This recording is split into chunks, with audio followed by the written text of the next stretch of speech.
Welcome to episode 17 of the Motorcar Marketing Podcast. I'm Ashley Myers with motorcarmarketing.com. In this episode's main segment, I'm going to be talking with Arnold Tijerina. Arnold is an expert at using storytelling in marketing. Using stories is a great way to get your marketing message out there. If you're not using storytelling in your marketing, you're not going to want to miss this interview. So stay tuned for that. If you find this episode valuable, please help us out by giving us a review in iTunes or leaving a comment on YouTube or retweeting the podcast on Twitter or liking it on Facebook. These social media shares really do help spread the word about the podcast, so it's very much appreciated. If you have any questions or comments about anything, feel free to send us an email at info@motorcarmarketing.com. I want to improve this podcast, so some honest, constructive feedback is always appreciated. A couple of quick notes: any websites or links that I mention in the podcast can be found on the website in the show notes. I also publish a transcript with every episode in case you'd rather read the show or look at something later on. You can find all the podcast show notes at www.motorcarmarketing.com/podcasts. And then just look for episode 17. We recently put together a great free guide for car dealers called the Quick Start Auto Dealer Marketing Guide. You can get it by going to motorcarmarketing.com/guide. It's completely free. You just put in your email address and the lessons will be emailed to you over the course of the next few days.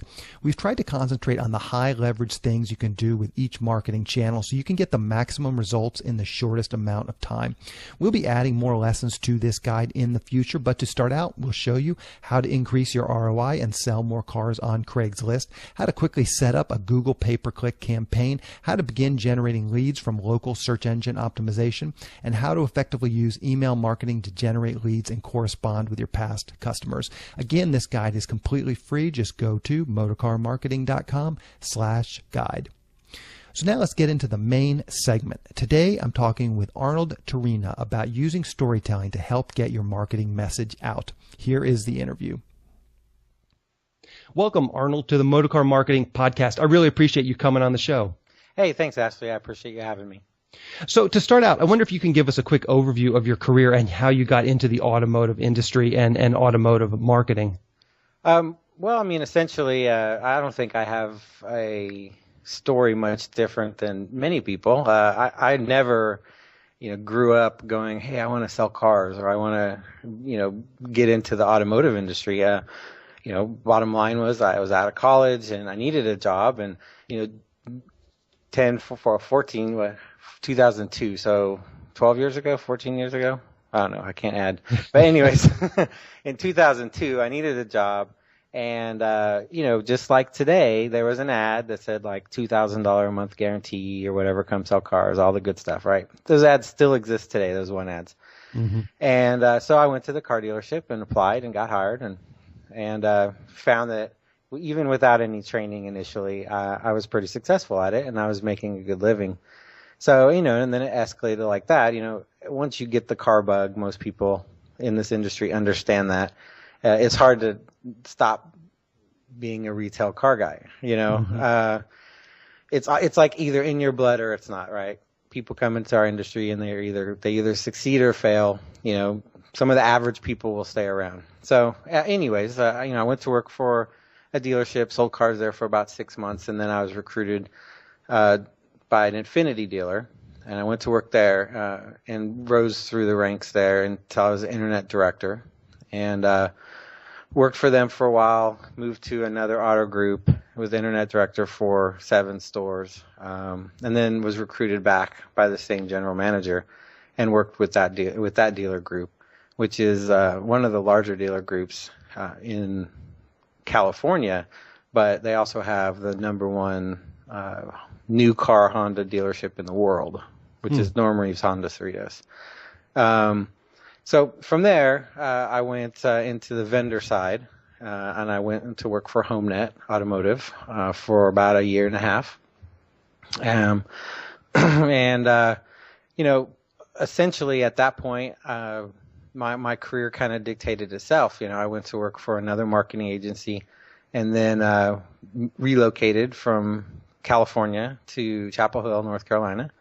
And when that position ended, I just started doing contract work, and it was never really even my intention to continue to do contract work, but people were approaching me, and I was getting enough work to not only live, but, increasingly live better, to the point where it wasn't economically feasible for me to like seek out employment again anymore.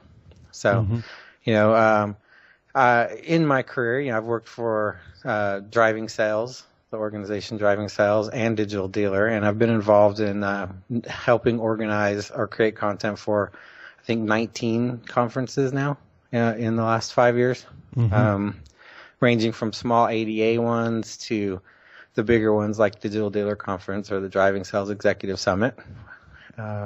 So, Perfect. Got to know a lot of people out of that and make a lot of connections. Yeah. So one of the things that I really liked about your message was the use of storytelling in marketing. I wonder if you can give us some insight into how storytelling can connect with an audience and how people can use it in their marketing messages. Well, storytelling isn't anything new. I mean, people have been telling stories since time began, right? I mean, Egyptian hieroglyphs are essentially stories that someone at some point in time left for somebody else. Before there was writing, someone had to teach the kid that the saber-toothed tiger was going to eat them, right? So I'm sure some father, however they communicated as a caveman or, had to relay that to their kin or whatever. So, but the point is that, brand storytelling isn't a new concept. I think, it kind of peaked, and then it kind of fell behind the radar. Content marketing became like the thing, and essentially storytelling and content marketing, a lot of people equate those. They say storytelling marketing is content marketing. And, I don't believe they're synonymous. I believe storytelling marketing is a component of content marketing. So, but it's not the same as content marketing. Content marketing is everything you put out into the universe, right? Whether that's social media, blog articles, podcasts. I mean, anything your business produces, even advertisements, TV commercials, that's all content, so that's all content marketing. Now, in the more traditional view of or definition of content marketing, people, when they hear that, they're thinking more along the lines of blog articles and stuff like that. I think that's a podcast. Yeah, podcast. Traditionally, that's what people think about when you say those words. But really, in reality, content marketing is all content, anything that a dealership or a business produces. So, the concept behind storytelling, and for a long time, decades, hundreds of years, people have understood. I mean, you can go back and there's research and there's whole books written on this. People have understood that stories affect other people. In fact, human beings live our lives by stories, right? You go to school, you meet your friends. The first thing you do is hey, what happened, right? What's been going on in your life? I mean, you want to catch up. Well, how do you do that? You tell a story, right? They're telling you a story.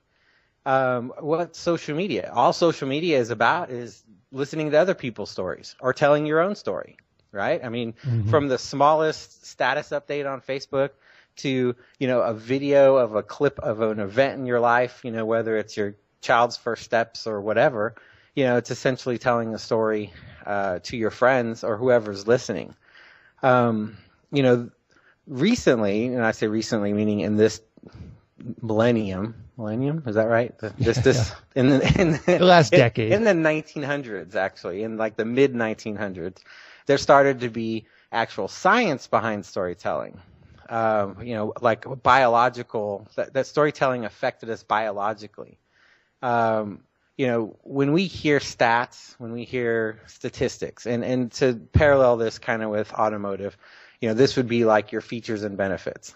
Okay, you're telling about, hey, this is our car and it has 600 horsepower or whatever. I don't know anything about cars. I was very successful at selling them. I just read the window sticker and didn't let the consumer know I was doing that. But I'm not a gadget person or a tech guy.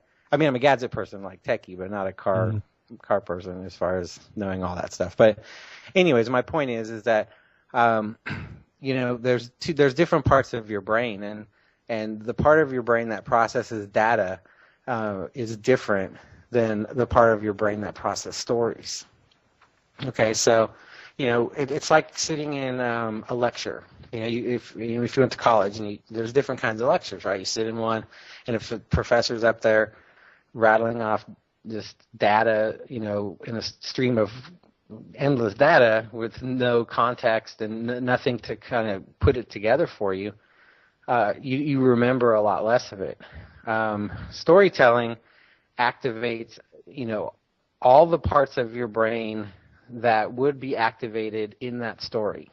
So if there's, just like when you read a book or you watch a movie, right? Look, these reality movies, horror movies, that's a good example. So horror movies, right? I mean, you go to see, if you're a fan of horror movies, whether it's Paranormal Activity or any of these other movies, you go, that this stuff's not real, right? The blood, the guts, all that stuff's not real, right? But why do people keep jumping? Why do people scream, right? It's because you get emotionally connected to the story. You're experiencing it with all your senses, right? When that girl's walking through the woods in the dark, and the bad guy's there, and we know the bad guy's there, and when he finally comes, we're still scared. Like, intellectually, we know this isn't real. We know we're not in any danger. But it's the same thing with storytelling and marketing. When scientists actually put people under MRI scans, and when the MRI machine, when they were listening to a story, the scan showed that their brain activity was not being reflected as a spectator, but as a participant in the story. So they were experiencing these stories with all their senses. That's, like I said, when you're reading a good book, and there's a lot of description and you visualize yourself in the story. Well, now you have eyes in there, there's dialogue in the story and you're listening, so it's easier for people to remember stories because of that, because you're using more senses. And it creates an emotional connection with your audience.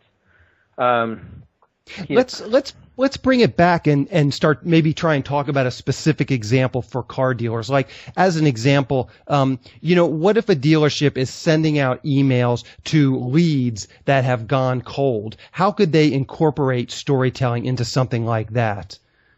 Well, leads that have gone cold, hopefully you're incorporating storytelling into leads that aren't cold. Leads in the beginning, because by the time they're cold, they may or may not care at that point.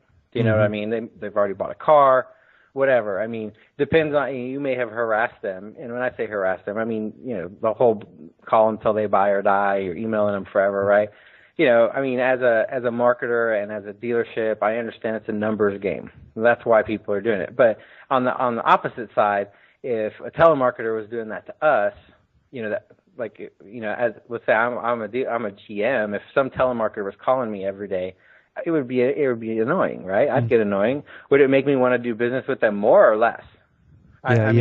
Ultimately. So if you want to use an example of storytelling in automotive, I have a great example is the Ford Focus campaign. So, I don't know if Scott Monty, who's a very, very smart guy, was involved in this or not, but basically Ford, I don't know if you remember, they gave drivers, they let people drive around in Focuses and gave them video cameras and pretty much let them film stuff, right? Well, the reason that storytelling is it's focused on the experience that the drivers are having. It's focused on their journey and the things that have happened to them along this journey, not so much about the focus. So businesses try too hard to control the message that people hear, and ultimately, consumers are going to dictate the message that they want to hear. Does that make sense? Yeah, no, it does. I chose perhaps, the leads that have gone cold because it would be a really tough example, but maybe we could back it up and just try and get into some specific examples for a dealership. Ford has a lot of resources. It's a little bit of a different, but something, since mostly who's going to be listening to this will be like, the man on the street car dealership. Maybe there's just some examples we could talk about using storytelling in their marketing message. Maybe that comes out on social media. Maybe that comes out out in blog posts. As I said, email, it seems like something that, a lot of dealerships utilize email. So I was thinking that might be a good place to start. But just some concrete examples, I think. Okay. Well,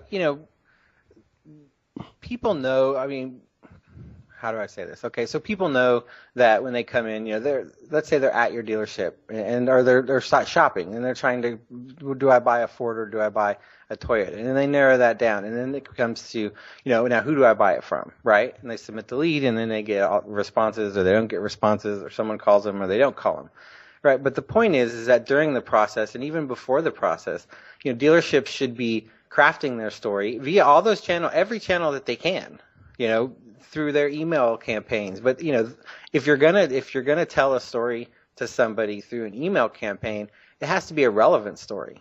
Mm-hmm. You can't send someone that just bought a car from you 6 months ago a message to buy a car.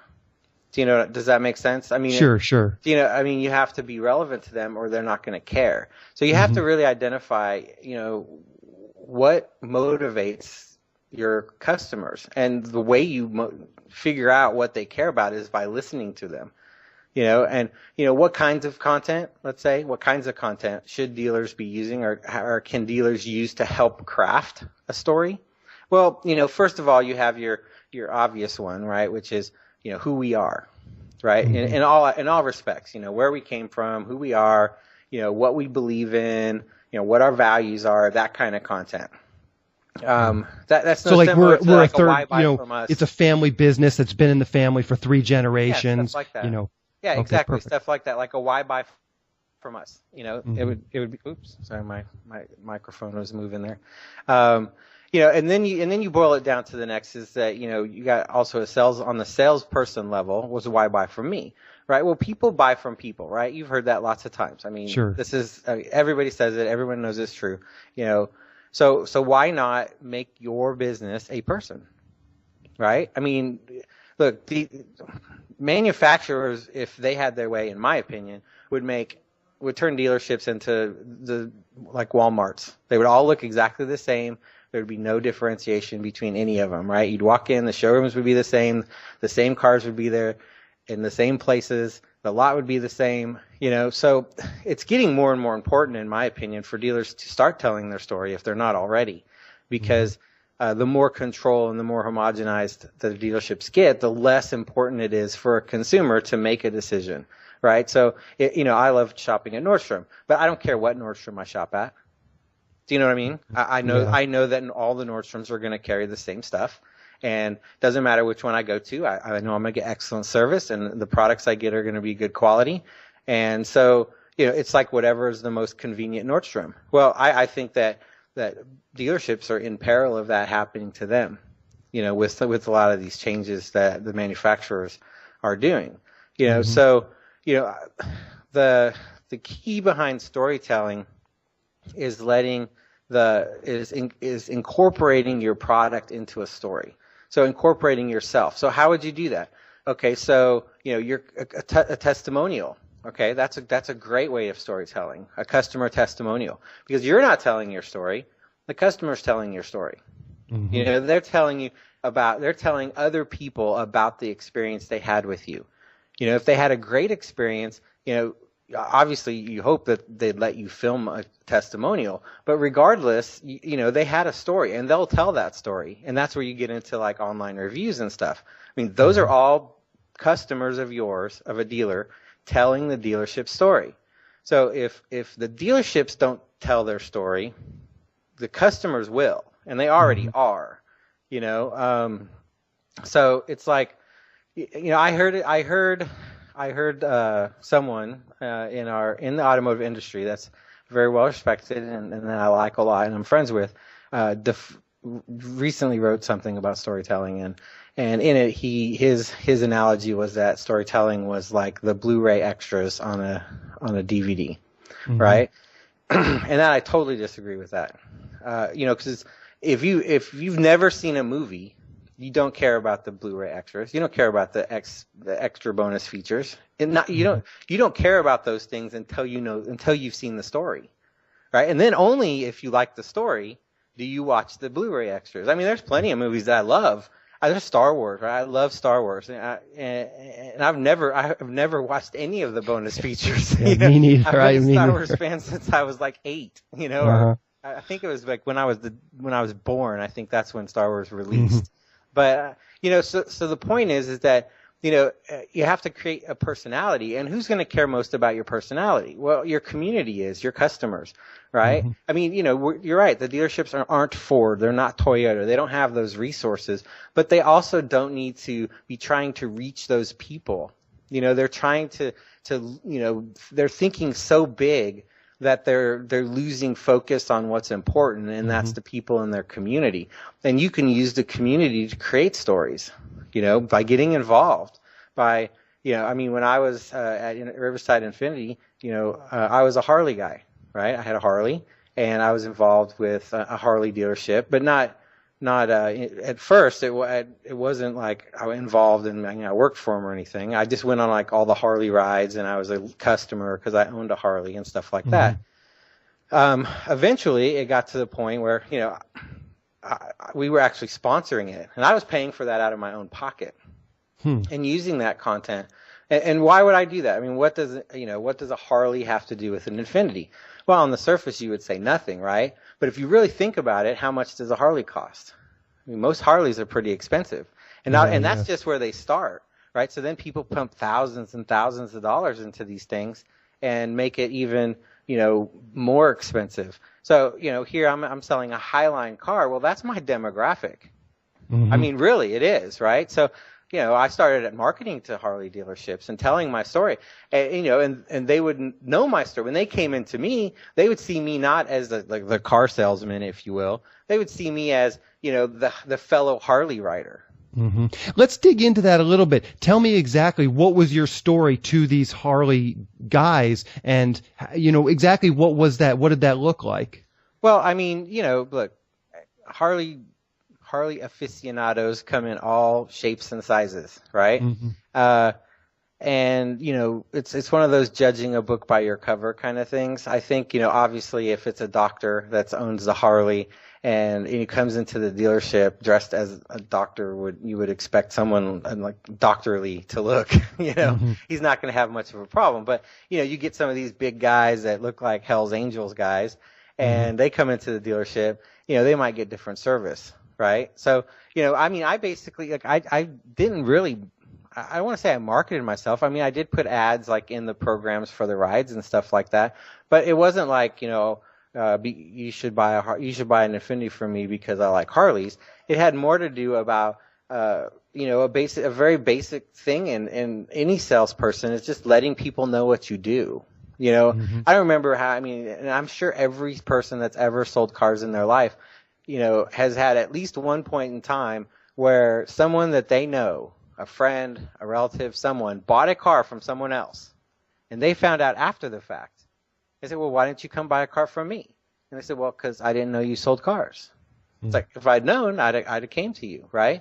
So it's not just a dealership story. It's a personal story. Storytelling, your employees, a dealership's employees, are the foundation of who they are, right? I mean, if you hire people that don't believe in the values that you have, or you have bad values, and so those are the people that are at your store, they're the people telling the stories and giving the experiences to the customers on a daily basis. So those are the stories that are leaving your store, right? So, what you want to do is you want to make sure that you're using content that's already there. So, I started before about your base content as far as dealerships go. Your base content is the foundation, who we are, what we do, why we do it, that kind of thing. Right. Then you get into a little deeper level, which is the people that make us who we are. Who's our service manager? Who's our service advisor? I mean, these are all things that you can incorporate into email campaigns, right? I mean, a service director having like a little, people have caught on to video in emails, as far as like having a why buy from us type stuff, whether it's like why buy from our dealership or why buy from me as a salesperson, and having like a little YouTube video and a template. that you send out to customers. Some people take it a step further, like the Elise Kephardts of the world, and film individual videos for all of their customers, right? Which is awesome. It's great. Not everyone has the tech knowledge, or, I mean, even though it's not hard. I mean, you talk to some people about making a video and they just look at you like a deer in headlights, right? So, the point is that, dealerships don't often continue the story, right? They started a story with the interaction, right? The customer has to interact with you first before you can get into that kind of story. You can be pumping out on your Facebook page and in videos, stuff about your story, like general kind of stuff. But then, when a customer interacts with you, now you want to talk about, why you want to buy from us, why you want to buy from me, right? But then what happens is they buy a car, and then usually the story stops, right? So you have to continue the story. So now you want to introduce them to the service manager. Well, I mean, most dealerships have a service walk, right? That's part of like a delivery process. You take them, you introduce them to the service advisor, stuff like that. Well, most of the time, sometimes that's overlooked. It's not really considered that important. Maybe they're not there. They're closed, right? It's a late night deal. Service is closed. So, I mean, why wouldn't you have like a why service here? And have the service director talk about, or talk about the techs, why do I work here? Why do I like working here? And you're talking about hopefully a video, or at the very least some sort of a email that has, maybe their picture, some quotes from them, but ideally a video that kind of explains, who they are and what they do and why they like working there. Sure. Oh, absolutely. Yeah. I mean, those all contribute to the story. And customers, like I said, you want your customers to help you tell your story. I mean, it's way more powerful for a customer to tell your story than it is for you to tell your story. Sure. Right? I mean, that's where like I said, the power in reviews, the power in social media, right? I mean, people trust their friends. There's been stuff floating around all day. I mean, recently about social media doesn't sell cars, and Auto Trader just came out with a study that said like millennials don't consider social media in their car shopping, but I think the wrong questions are answered. I mean, you can, just like any survey, if you can ask questions that leads you to answer a certain way, right? But, I don't know what the question was. I just know that's what their study said, but I mean, I see it every day where people are asking advice on what kind of cars they should buy. I mean, I've seen Grant Cardone ask what kind of car he should buy for his wife. Now here's this guy with millions of followers. I don't know how many followers he has, but a lot, right? I mean, he's a very popular guy, and he's asking for car buying advice on social media. I mean, this guy's got to be connected to more car dealers, than any normal person already. He has clients that are car dealers, and he's asking people on Facebook what kind of car he should buy. And I'm talking about where he should buy a car. He wasn't even going there. He was going, what kind of car I should buy? Because that's where it starts, right? I mean, that's ultimately where it starts. And by telling your story, I mean, your brand is going to tell the brand story, what I like to call the brand story, right? That's their job. Their job is to convince the world that they should buy a Toyota or that they should buy a Honda. Your job as a dealership is to show people why they should buy from you versus your competitor. Right. Let's talk quickly about just sort of disseminating some of this stuff. And I mean, you mentioned Facebook and social media and stuff, email. Maybe just give us a quick rundown of some sort of, practical tips about how to get this stuff out there and what would go where and just some technical stuff so people can kind of maybe put this into action.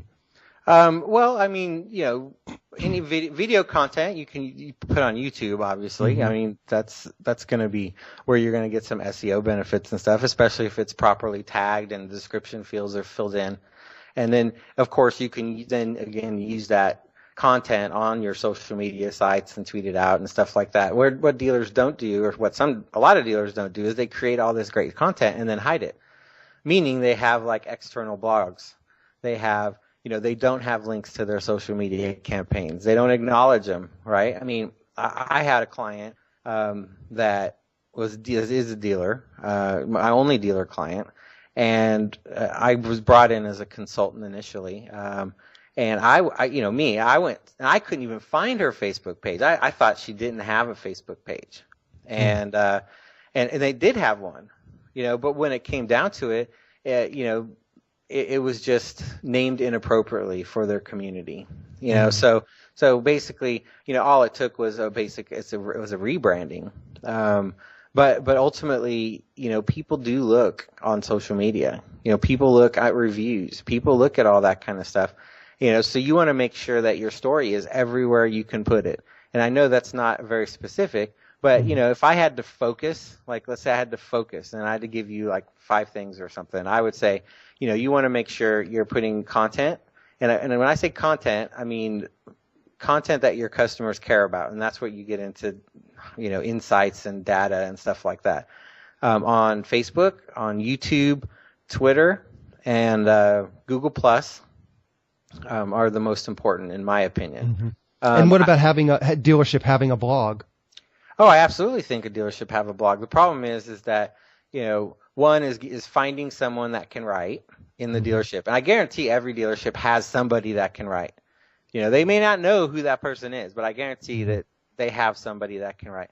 And then it's, what do I write about, right? I mean, that's usually what I've found people struggle with is like, oh, yeah, I know I need a blog, but I don't know what to write about, right? Well, you write about, I mean, there are so many things in a dealership to write about. I mean, if anything, if for all else, if there no other thing you can think of, just start by writing an employee spotlight for every employee. And if you want to make it really interesting and create a little foundation for a little teamwork exercise, have someone else write it about someone else. So basically assign one article to every employee, but it has to be about a different employee, whether that's via a random draw or whatever, but what does that do? Well, it gets people to know a lot about each other. It also gives you great content for blog articles, and it's great content for telling your story. And you put that on your blog, and then when people do visit the About Us pages of dealerships. I mean, believe it or not, which amazes me why a lot of dealers don't have things on their About Us pages, similar to like service specials or whatever, right? I mean, but that's the easiest way is to go and, at Thanksgiving, I mean, you can talk about, like, get a little quote from everybody, like, what are you thankful for? Or, I mean, just, you can do everything from very personal to little stories about being involved in the community to little stories about customers buying cars. I mean, there are lots of interesting customer stories that right? You know that this person was challenged and you helped them through a lot of stuff and they got a car and they're super grateful, right? I mean, but that's a story that could be told, but it's not being told. But and when you're talking about people with challenged credit, funny because those are the people that will help you tell your story the most because you're the one that helped them and they really feel like you helped them, but people tend to, it seems like they're the most often ignored, but they're the ones that refer you the most business. And any dealer will tell you that, right? You get this person financed and they're like all of a sudden, oh, yeah, here, my brother needs a car and my aunt needs a car and my uncle needs a car. Yeah, I mean, they probably all have bad credit too, but I mean, look, I mean, that's proactive. I mean, those are all people that are potential stories, So good tips. Let's talk a minute about your website, Storytailor. It's got a unique spelling with story TAILER.com. Maybe just kind of tell us what your site is about and what services you offer. Well, Storytailor, is basically based off my belief in storytelling and everything I do is building personalities for businesses and making a business more of a person than an entity. Right, trying to give them a face as a business. So what I do, I mean, I mainly work with vendors to car dealers. Now, like I said, I have one dealer client, and she's a friend of mine. It started as a consulting thing, and it just kind of continued from there. But it also helps me kind of keep track of things on the retail side and how social media is working on that end as well. But as far as what I do, I've found that. A lot of vendors in the automotive space, not not bigger. I'm not talking about bigger vendors. I'm talking about smaller vendors, that may not have like in-house marketing departments or whatever. They just can't, they understand the importance of getting their names out there and getting their content out there and telling their story. They just don't have time to do it because they're really focused on creating, the best product that they can or the best service that they can for their dealer clients. So, one of the things I do is I just help them. I come in and I find out what their needs are in that department, because some of them are like really good at social media, but they're not really good at content writing, stuff like that. So I'll find out what their needs are and just help them fill those needs, Perfect. I stay involved in the community. I'm a member of I'm on a dealer advisory council with Tracy Myers, his Unfair Advantage Mastermind, automotive mastermind group. Okay. So, I try to stay in the community and help dealers in any way I can, even though I don't really seek out dealers for clients or anything. Okay. What's the best way for people to keep up with what you're doing and potentially contact you if they want to, chat with you? You can always visit my website at storytailer.com, which has a weird spelling. So it's Tailer. So it's story, Tailer.com. And then my blog is on my website. So, I try to write interesting articles and things that aren't as mainstream, as other things. And so I hope people find that interesting. There's a contact us form there, or, they can feel free to email me anytime they want at arnoldtij@gmail.com. So, I'm happy to help any dealers that have questions or any of your listeners that have questions. It's my as part of the automotive community, I do feel it's important to give back, and I'm not looking to get paid for my advice. I'd be happy to help and answer questions. Perfect. Yeah, that's great. I will link to all of this. I'll link to your website, so if people are in their car, they can't remember what it is, find the show notes, they can click directly over, and I'll list your email address there. So Arnold, you've been very generous with your time. I think this has been a great discussion. I think people could definitely get some value out of it and use storytelling more in their marketing message. It can really only help. So I really appreciate you coming on the podcast today. No problem. Thank you very much for having me, Ashley. Hopefully you found the interview interesting today. I know I did. It got me thinking about my own marketing message. I mean, this podcasting in some ways is about storytelling, hearing other people's story. Usually at the end of the podcast, I quickly mention some of the great products and services that we offer at Motorcar Marketing. So today I'm going to talk about one of our key products, and I'm going to try and wrap it in a nice story. So I began working with car dealers about 5 years ago, helping them post cars on Craigslist. I've done marketing in a variety of different sectors, and I was doing Craigslist marketing in a totally different niche that had nothing to do with cars. I got pretty good at posting on Craigslist, so I started looking around at what other industries could use this skill set. And of course, the auto industry was the first obvious choice. So I started contacting car dealers here in Southern California and seeing if they needed any help posting their cars on Craigslist. And of course, I found many who did. What I immediately realized was that most of the car dealers saw the value in Craigslist postings, but they really didn't have the internal infrastructure to post nearly enough ads to make it worthwhile. Keep in mind, this was long before the $5 per ad charge in the Cars by Dealers section, so it was really all about over-posting and just getting up as many ads as you possibly could. And I could get up thousands of ads for car dealers. What I found even today is that many dealers still simply don't keep up with their Craigslist posting, so paying a service like mine ensures that all their cars are always listed. So if you need any help with Craigslist ads, please do let me know. I actually talk about some of the specifics of using Craigslist in the free quick start guide that you can find at motorcarmarketing.com/guide, as well as in episode 1 of the podcast. So do check those out too. So that's basically how Motorcar Marketing began. In next week's episode, I'm going to be talking with Sean Ryder from Dealer Engage. They have a great platform which can automate a ton of really complicated email sequences. So keep an eye out for that episode. So anyways, that's our show. I hope you got some value out of it and it can help you grow your business. Thanks for listening.